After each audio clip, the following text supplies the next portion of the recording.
Welcome back to my channel श्वेता's life in abroad. So आज का जो वीडियो है ये कोई ब्लॉगिंग वीडियो नहीं है। ये वीडियो है मेरी लाइफ के बारे में कि अब मैं यहाँ तक मैं कैसे पहुँची हूँ, मैं फ्रांस में जो काम कर रही हूँ यहाँ तक का सफ़र कैसा रहा। तो आज मैं ये सब के बारे में ही बताने वाली हूँ, शेयर करने वाली हूँ। उससे पहले मैं एक ब्रीफ इंट्रोडक्शन दे देती हूँ मेरे बारे में। तो मेरा नाम है श्वेता, मैं कोलकाता से हूँ, वहीं पे पली बड़ी हूँ। मेरे घर पे हम लोग 6 जन हैं, मम्मी पापा और हम लोग 4 बहन। मेरे से 2 बड़ी दीदी है, फिर मैं और मेरे से और एक छोटी बहन है मेरी। एंड यही से स्टार्ट होता है हम लोगों का कहानी। तो जब हम लोग छोटे थे हम लोगों ने बहुत स्ट्रगल फेस करा, लाइक लिटरली बहुत। तो मैं ये नहीं बोलूँगी कि बस मैं अकेली ही हूँ और या तो फिर मेरा ही फैमिली है जो अकेले ही सब स्ट्रगल करा है। नहीं, इंसान अभी तक भी स्ट्रगल कर रहा है, कर चुके हैं। एंड मुझे पता नहीं कब तक स्ट्रगल करते रहेंगे। मैं ये नहीं बोलूँगी कि मैं यहाँ तक पहुँच गई हूँ तो मेरा स्ट्रगल ख़त्म नहीं हुआ है, पर पहले जितना भी स्ट्रगल हम लोगों ने देखा है या फेस करा है उससे कहीं गुना स्टेबलाइज्ड अभी है हम लोग। तो जब हम लोग बचपन में जब हम लोग छोटे थे तो हम लोग का एक ही रूम था। एंड वो एक रूम इतना छोटा था कि एक बिस्तर और एक कबर्ड से ही पूरा घर भर जाता था। मतलब आप सोच सकते हो कि कितना छोटा था। एंड वहाँ अगर जमीन पे 2 इंसान अगर खड़ा भी रहता था ना तो ऐसा लगता था कि घर पूरा भर चुका है। लाइक घर इतना छोटा था। वो घर पे हम लोग 6 जन रहते थे। हम लोग ऊपर सोते थे, मम्मी पापा नीचे सोते थे। एंड बाथरूम जो था वो कॉमन बाथरूम था, तो सभी को यूज करते थे, neighbours and all. Struggle start हुआ। मम्मी पापा के साथ 2 दीदी स्ट्रगल कर रहे थे। जब मैं हुई फिर मैंने भी स्ट्रगल देखा। एंड तब मैं बहुत छोटी थी। शायद से उस टाइम पे स्ट्रगल क्या होता है मुझे पता भी नहीं रहता। अगर मैं स्ट्रगल ना देखी होती तो आज मुझे पता नहीं रहता कि स्ट्रगल क्या होता है। तो कभी कभी होता था कि दोपहर को अगर खा लिया तो रात के लिए कुछ भी नहीं रहता था, क्योंकि मेरे पापा he was the only earning member. सिर्फ पापा ही काम करते थे तब। मम्मी हाउसवाइफ थी एंड पापा अकेले काम करते थे। एंड उनका सैलरी भी उतना नहीं था, like it was very less. पर फिर भी उससे ही काम चलाना पड़ता था। तो एक टाइम अगर खाने को मिलता था तो डिनर के लिए कुछ भी नहीं रहता था। ऐसा भी टाइम हम लोगों ने देखा है। तो वहाँ पे जो आंगन में हम लोग रहते थे वहाँ पे एक नेबर जिसको दादू दीदा, वो लाइक मेरे लिए वो मम्मी पापा से कम नहीं है। दादू दीदा एज ए नाना नानी, इन बंगाली नाना नानी को दादू दीदा कहते हैं। तो नाना नानी ने क्या किया, जब मैं छोटी थी तो मुझे उन लोगों के पास ही रखना स्टार्ट कर दिया है। तो उन लोगों के पास ही मैं बड़ी हुई हूँ। मैं वहाँ पे खाना पीना, सोना, वहाँ से स्कूल जाना, सब कुछ उन लोगों ने ही मेरे लिए करा है, देखा है। मम्मी पापा भी करते थे पर मैं ज़्यादा मम्मी पापा के साथ नहीं रहती थी। एंड नाना नानी के साथ ही ज़्यादातर रहती थी। एंड मेरी छोटी बहन, उसके जो गॉड पेरेंट्स हैं, जब जैसे कि हम लोग क्रिश्चियन हैं तो हम लोग का बैप्टिज्म के टाइम पे एक कपल को गॉड पेरेंट्स बनाता है। तो जब वो थोड़ी बड़ी हुई तो वो भी अपने गॉड पेरेंट्स के साथ ही रहना स्टार्ट कर दिया था।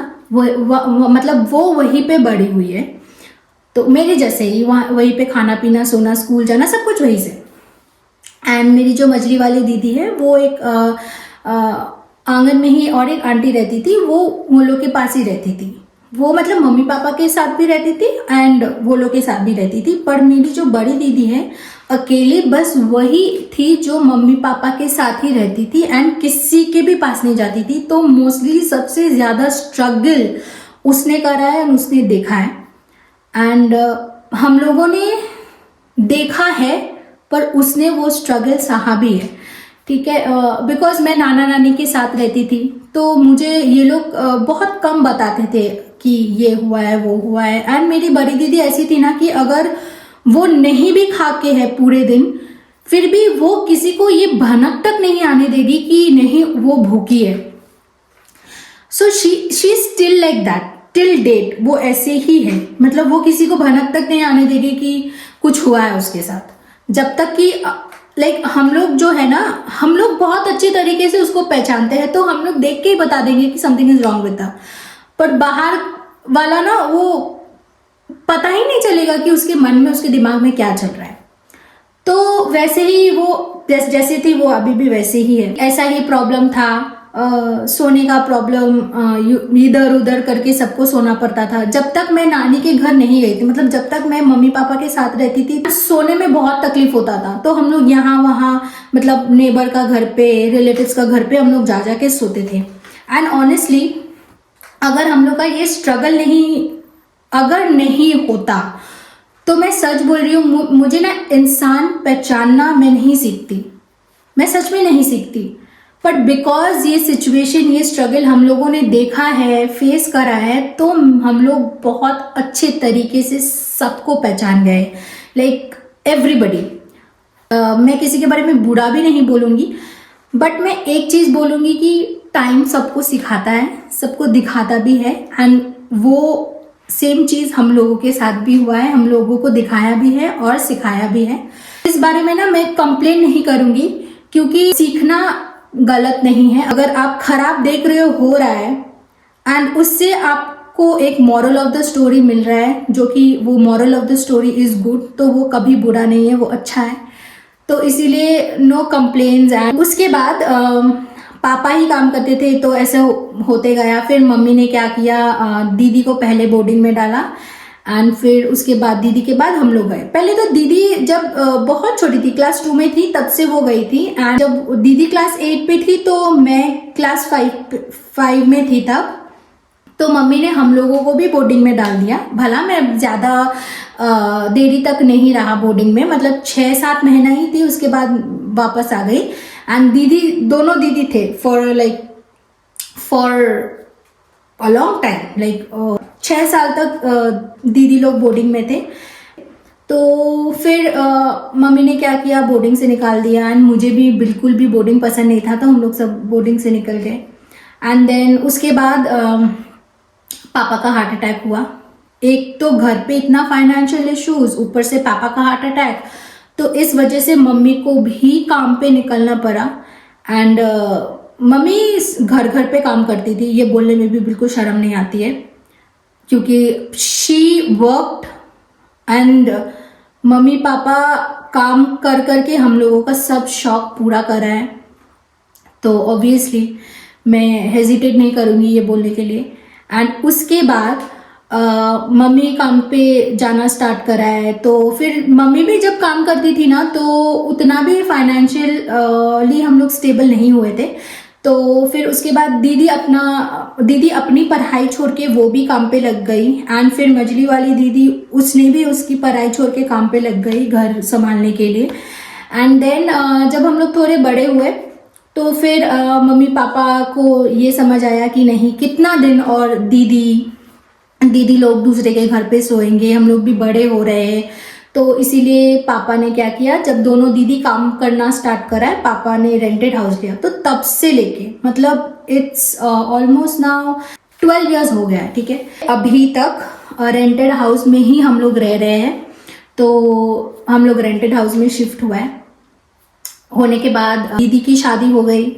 एंड मेरी मझली वाली दीदी भी काम वो भी छोड़ दी, वो घर संभालती थी, मम्मी पापा काम करती थी। हम लोग 2 बहन पढ़ते थे स्कूल पे। तो उस टाइम में भी प्रॉब्लम गए नहीं थे, थोड़ा बहुत हट गए थे, पर थे प्रॉब्लम। एंड फिर मैंने पढ़ाई के साथ साथ काम करना भी स्टार्ट किया, ट्यूशन्स करती थी। एंड ट्यूशन से जो भी मिलता था मम्मी को भी घर पे देती थी, एंड मेरे लिए कुछ रखती थी। तब तक मेरी बहन वो तभी भी स्कूल में थी। एंड फिर सब कुछ के बाद मेरा जब स्टडीज़ कंप्लीट हो गया, फिर उसके बाद मैंने काम करना स्टार्ट किया। तो मैं एक क्लब में जीआरई थी, फ्रंट डेस्क पे रहती थी। तो मैं वहाँ पे 1 साल मैंने काम किया है। फिर उसके बाद आया एक टर्निंग पॉइंट मेरे लाइफ पे, क्योंकि जब हम छोटे थे तो हम लोग एयरपोर्ट में जाते थे। मेरी अंकल वो अभी गुजर गए हैं, तो वो दुबई में काम करते थे तब। तो हम लोग को ना बहुत खुशी होता था कि जब वो आते थे, बिकॉज ढेर सारे चॉकलेट्स लेके आते थे। एंड हम लोगों ने कभी, ऑब्वियसली अगर हम लोग इतना फाइनेंशियली मतलब क्राइसिस से गुजर रहे थे उस वक्त, एंड हम लोगों ने कभी ब्रांडेड चीज मांगा भी नहीं है, एंड ब्रांडेड चीज का कभी सपना भी नहीं देखा है आज तक भी, कभी नहीं। मतलब हम लोग ना छोटे छोटे चीज में बहुत खुश हो जाते हैं। And honestly I still feel proud कि भला हम लोग के घर पे इतने प्रॉब्लम्स थे फाइनेंशियली, पर फिर भी मम्मी पापा ने हर एक मतलब हर एक सपना पूरा करा है। पहले तो हम लोग हमेशा मतलब हम लोग जिस घर पे रहा छोटा था, तो हम लोग हमेशा एक बड़े घर के सपने देखते थे कि कब एक अपना मतलब बड़ा घर होगा। तो फिर उसके बाद पापा एक बड़ा सा घर लिया, 2 BHK रेंटेड अपार्टमेंट लिया। तो हम लोग बहुत खुश थे कि अपना नहीं है, पर it is ours only, because हम लोग पैसे दे के वो घर पे रह रहे, तो हमारा ही है।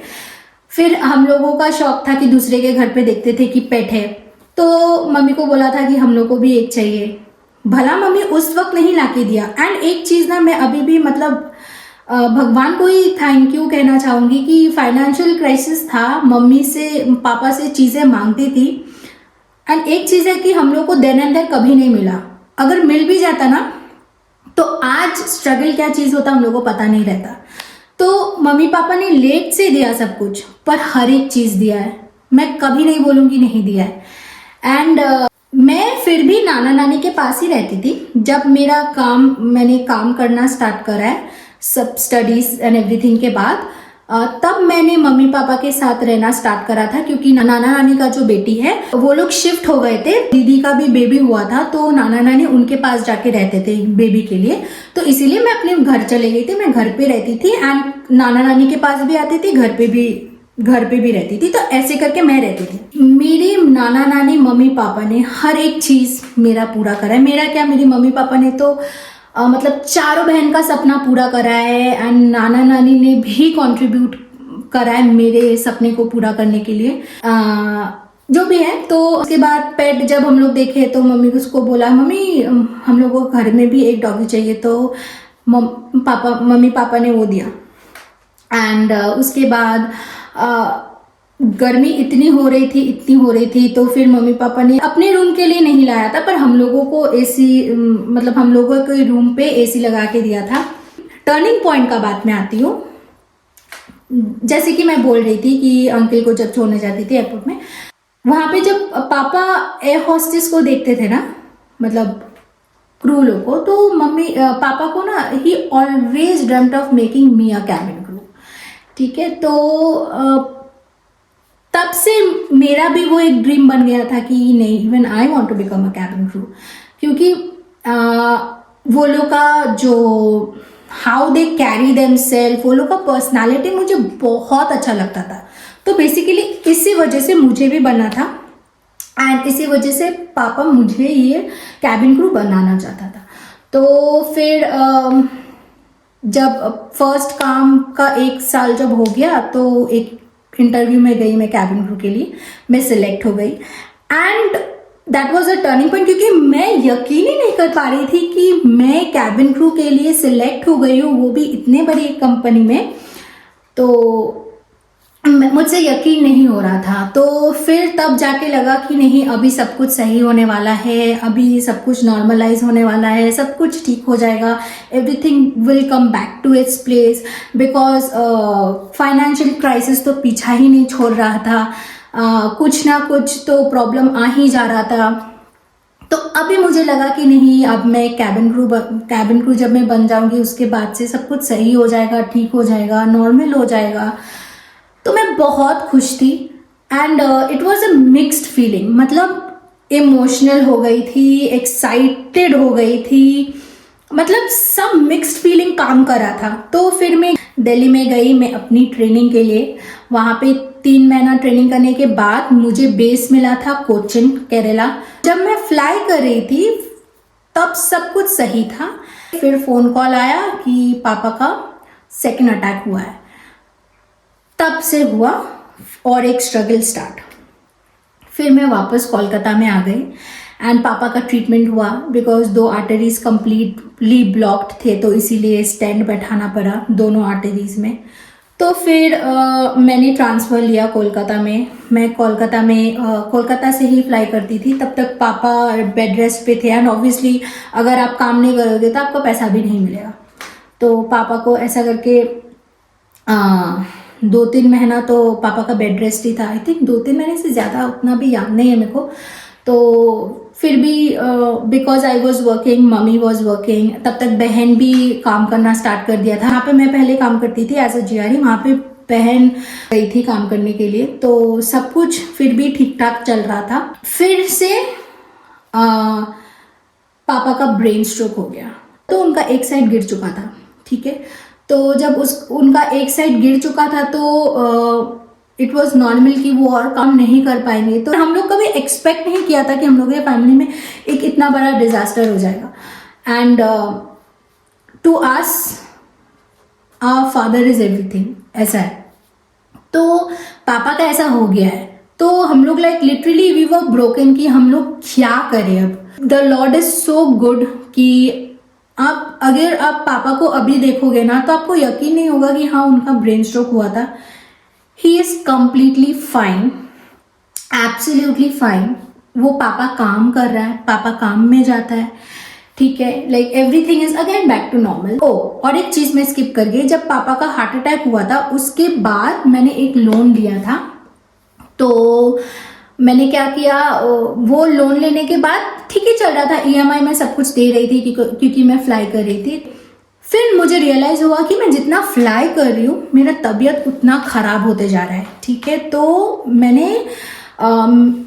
मैं इससे भी ज़्यादा मैं मोटी हो गई थी। मेरी जो बॉडी है वो पूरा ब्लोटेड हो गया था। मेरा जो कमर, वो दर्द के मारे मुझे ऐसा लगता था कि टूट जाएगा, मतलब इतना घटिया स्टेट हो गया था। फिर मैं डॉक्टर के पास गई तो डॉक्टर ने बोला कि आप नहीं फ्लाई कर सकते हो, आपको बेड रेस्ट लेना पड़ेगा फॉर 2 मंथ्स। 2 मंथ्स हो गया, ठीक है। एंड डॉक्टर लाइक इतना महंगा था डॉक्टर कि दोबारा चेकअप जाने के लिए ना मुझे 10 बार सोचना पड़ता था क्योंकि ट्रीटमेंट बहुत कॉस्टली था। तो फिर 2 महीना बेड रेस्ट लेने के बाद जब मैं फिर से फ्लाइंग स्टार्ट करा, फिर से मेरा तबीयत खराब स्टार्ट हो गया था। एंड तब तक दिमाग में भी बहुत टेंशन चल रहा था क्योंकि बिकॉज मैंने 2 महीना फ्लाई नहीं करा है तो मुझे सैलरी भी नहीं मिला है एंड मेरा ईएमआईज भी पेंडिंग था। तो बहुत प्रॉब्लम गया उस टाइम। एंड फिर मैंने रियलाइज करा कि मैंने फिर 2 महीना बाद जब फ्लाइंग करना स्टार्ट करा है तो उसके बाद भी मेरा और भी तबीयत बिगड़ते गया। तो I had to quit the job. Quit करने के बाद जब मैं घर पे बैठी हुई थी, मेरा काम नहीं था, मेरा ईएमआई था, तो मैं क्या करूँ। I was like completely going into depression कि मैं क्या करूँ क्योंकि मुझे कुछ समझ नहीं आ रहा था। एंड उस टाइम पे my sisters basically they are like a blessing to me. सच में वो लोग मेरे लाइफ में एक ब्लेसिंग है। एंड मम्मी पापा मेलविन नाना नानी अगर नहीं रहता तो मुझे पता नहीं आज मैं कहाँ रहती। शायद मैं डिप्रेशन के मारे ही मर जाती क्योंकि पहला बात तो मैंने जितने भी ज्वेलरी बनाए थे वो सारा मुझे बेच देना पड़ा लोन देने के लिए। भला मैं पूरा नहीं दे सकी पर जितना चुका सकी मैं उतना मैं दे के मैंने लोन मेरा कम करा है। एंड सबसे बुरा जो मुझे लगा, मतलब आज भी वो चीज़ मुझे हर्ट होता है कि आज भी लाइक टिल डेट वो चीज़ मैं कभी नहीं भूलूंगी बिकॉज ये सच में बहुत चुभता है मुझे। जब मैं फ्लाई कर रही थी तो मम्मी को मैंने एक चेन बना के मैंने दिया था एंड पापा का जो 2 अंगूठी थे वो उनके पापा के थे, तो मेरे दादा के। तो वो सोनार के दुकान में ही था। फ्लाइंग जब मैं करती थी तो मैंने पैसे दे के छुड़वा के वो पापा को वापस दे दिया था ताकि वो पहन सके। एंड मेरे इस सिचुएशन के कारण उन्हें फिर से वो अंगूठी देना पड़ा। मम्मी ने अपना चेन बेच दी। मतलब समझ रहे हो कि अगर आप अपने पैसे से अपने मम्मी पापा को कुछ देते हो एंड फिर आपके लिए ही वो चीज़ वापस से बेचना पड़ता है ताकि वो आपको मदद कर सके, वो चीज़ इतना घटिया चुभती है कि जो इस सिचुएशन से गया है सिर्फ वही समझेगा ये दर्द। एंड सच में मैं इतनी डिप्रेस थी कि मुझे लगा कि नहीं, अब तो मैं पूरा ही ख़त्म हो चुकी हूँ, मेरा लाइफ ख़त्म हो चुका है। मतलब मेरे पास कुछ बचा नहीं था। एंड ऑनेस्टली स्पीकिंग मेलविन उसने मुझे बहुत हेल्प करा। एंड एक पॉइंट में ना मुझे शर्म आने लगा कि मैं और इससे कितना हेल्प लूँ, क्योंकि ये अब तक इसका फ्यूचर बना भी नहीं है एंड ये ऑलरेडी मुझे इतना हेल्प कर रहा है, तो वो चीज़ मुझे चुभता था। तो फिर मैंने उससे भी बोलना शेयर करना बंद कर दिया था, क्योंकि अगर मैं बोलूँगी तो वो हेल्प करने के लिए पहला आ जाएगा। एंड खुद भी खराब लगता है ना कि हर बात क्या ही उसको पैसा लेके बोलूँ, तो वो चीज़ बहुत गंदा दिखता है। तो इसीलिए मैं उसको बहुत सी चीज़ें नहीं बताती थी। एंड फिर उसके बाद वो फ्रांस में आया काम करने के लिए, तब भी उसने मुझे बहुत हेल्प किया। लाइक मेरी बहन लोग, मम्मी पापा, नाना नानी, मेलविन, ये इंसान अगर उस टाइम मेरे लिए नहीं, मतलब मेरे साथ नहीं रहते तो मुझे नहीं पता कि क्या हो जाता मेरे साथ। सच में नहीं पता, because I was completely losing my self and I could only trust God. मतलब मैं जानती थी कि मैं टूट रही हूँ, पर मैंने बस भगवान पे ही भरोसा करा था एंड किसी पे नहीं। I am forever grateful to God कि उन्होंने मेरे लाइफ में इतना अच्छा पार्टनर दिया है कि जो मेरे लिए बहुत कुछ करा है। ये कभी भी मेरे से कुछ एक्सपेक्ट नहीं करा है इन रिटर्न कि मैं तुम्हारे लिए ये कर दे रहा हूँ तो तुमको भी मेरे लिए ये करना पड़ेगा, कभी नहीं। He just did selflessly for me, like बिना कुछ पूछे, बिना कुछ मांगे उसने बस मेरे लिए करा है। जैसे मम्मी पापा नाना नानी ने करा है, सेम वे उसने करा है। And I am forever grateful to him कि उसने मुझे यहाँ लाया है। यहाँ लाने का भी जितना भी एक्सपेंस होता है सब कुछ उसने करा है। माई इन लॉज, वो लोग इन लॉज नहीं लगता है, जैसे मम्मी पापा है मेरे लिए, they are my own family. क्योंकि मैंने बहुत से ससुराल देखा है ना कि ताना मारता है एंड बहुत बातें सुनाता है, या तो फिर आपको वियर्ड लुक्स देता है कि हाँ मेरे बेटे ने तुम्हारे लिए इतना करा है। नहीं, मेरा ये फैमिली वैसा बिल्कुल भी नहीं है। ये लोग they stood by me just like how my family stood for me. Both my families, they stood for me and they are like my main pillars. भगवान के बाद they are my pillars. And honestly I am so grateful to God that he gave me such a beautiful family. Honestly, like I am forever grateful. मैं भगवान को जितना भी धन्यवाद दूँ ना ये चीज़ लेके, उतना ही कम ही लगता है मुझे। क्योंकि पता है आज जो मैं यहाँ पे हूँ, मैंने ये कभी सोचा नहीं था। हम लोग का जो परिस्थिति थे वो चीज़ के लिए ना मैंने कभी कुछ ज़्यादा नहीं सोचा एंड भगवान से कुछ ज़्यादा नहीं मांगा, पर भगवान से एक ही चीज़ मैं हमेशा बोलती थी कि आप ठीक करो। एंड मैंने उनसे इतना मांगा और उन्होंने मुझे इतना दिया। मैं एक दिन अपना एक घर चाहती हूँ, क्योंकि मम्मी पापा का अभी उम्र हो रहा है एंड एक पॉइंट पे वो लोग को भी काम से बैठना पड़ेगा, क्योंकि एक तो है एज एंड दूसरा है बॉडी। तो अभी रेंटेड घर पे है, तो कितना ही एक घर से दूसरा घर शिफ्ट होगा, तो ये तो बहुत प्रॉब्लमेटिक हो जाएगा कि उम्र की वजह से तो shifting is a very big problem. And also if you don't earn how will you पे योर रेंट, क्योंकि दोनों दीदी का शादी हो गया है, छोटी बहन अभी भी काम कर रही है, पर वो अकेली तो सब कुछ मैनेज नहीं कर पाएगी। एंड मैं अब तक खुद करती रही हूँ, पर मुझे खुद नहीं पता है कि मैं कितना दिन तक काम करूँगी, क्योंकि एक टाइम जाके मेरा खुद का भी फैमिली होगा, उसमें भी मुझे फोकस करना पड़ेगा। तो बहुत कुछ है। तो उससे पहले मैं चाहती हूँ कि एक घर लूँ मम्मी पापा के लिए, ताकि उन लोगों को कहीं पे भी भटकना ना पड़े, मतलब एक घर से दूसरे घर।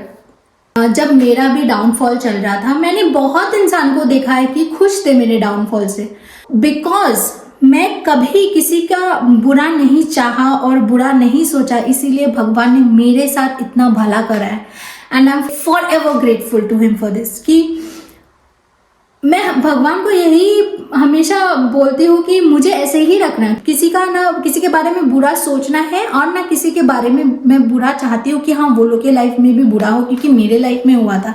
नहीं, सबके लाइफ में भला हो, क्योंकि मेरे लाइफ में बुरा हुआ था। तो मुझे पता है कि जब एक इंसान ये बुरे सिचुएशन से, ये बुरे वक्त से जब वो लोग गुजरते हैं, तो क्या बीतता है उस फैमिली में, उस इंसान में, मुझे पता है। इसीलिए मैं भगवान से एक चीज हमेशा दुआ करती हूँ कि सबको खुश रखना। मैं ये चीज आप लोगों के साथ शेयर करना चाहती थी, क्योंकि अगर आप, एक चीज है कि पहला तो आप बुरे वक्त से इंसान पहचानना सीख जाते हो, मैच्योरिटी, आप बहुत ज्यादा मैच्योर हो जाते हो, ठीक है। एंड बिकॉज आप परिस्थिति को समझना सीख जाते हो। बुरा वक्त आपको हम्बल बनाएगा, एंड बुरा वक्त आपको मतलब घमंडी नहीं बनाएगा कभी भी। बुरा वक्त दिया था बोल के आज हम लोग ऐसे हैं, एंड मैं खुश हूँ। एंड यस, यही है मेरी कहानी, माई स्टोरी। तो अगर आप लोगों को अच्छा लगा, then please don't forget to like, share, comment and subscribe. Bye, love you all.